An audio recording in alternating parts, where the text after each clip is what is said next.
tournaments. That's give or take close enough for you? Yeah, there's actually a couple more major titles, and I'm also the current Open Pairs champion, but we can let that slide. Okay, okay. I can't keep up with all this.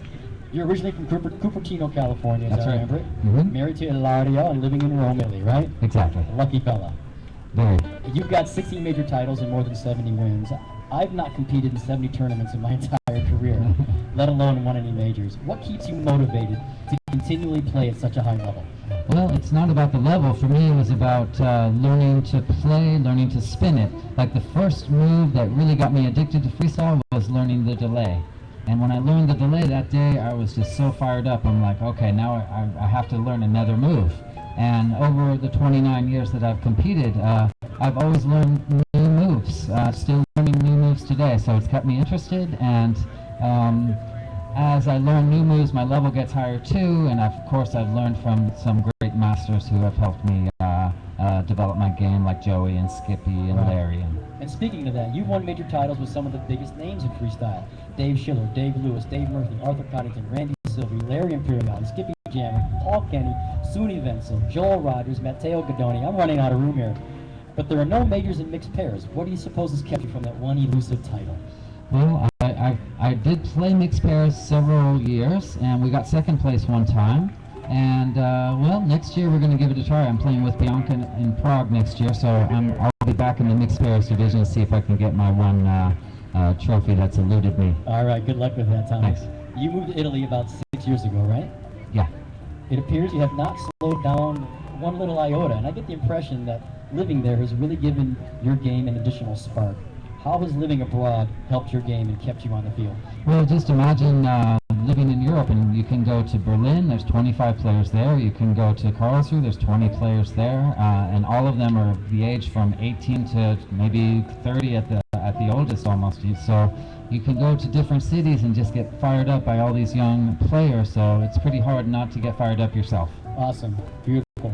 Now, there's been some talk, I've asked this question to a lot of folks already. There's been talk about adding an age division to the FPA.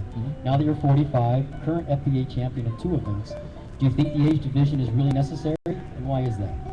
Well, I think that different divisions, also a junior division and maybe novice division, are great ideas because, you know, we've got so many players at different levels and different ages. It will open it up for everybody. And mostly it's just about keeping it fun and you know, and sharing the jam. So the more players we can get out here in different divisions, I think it's a great idea. Okay. You know, at one time, Frisbee events could fill the Rose Bowl.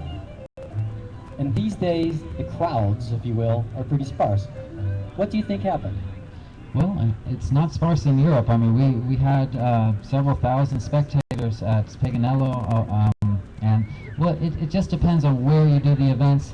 The old Rose Bowl events, you had 50,000 spectators because Werner gave tickets to people and said, hey, if you show up to this event, free entry, we'll give you a Frisbee for the ticket. So people came into the stadium and go, hey, I'll go into the stadium. And so, I mean, it depends if you have a major sponsor, and then you can do things like that. But for me, the most important thing is to keep the good vibes and the real sort of culture of Frisbee intact, which is so evident this weekend. And that's what I enjoy the most. It shows in your play, too. One more thing. What do you miss most about playing back home in the United States?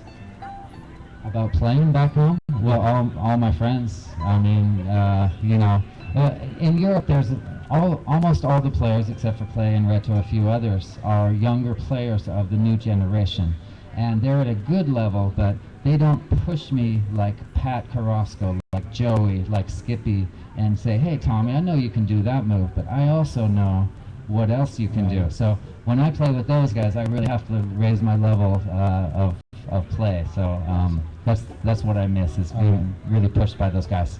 Thanks, Tommy. I really appreciate your time. Tommy Leitner, everybody. All right, thanks.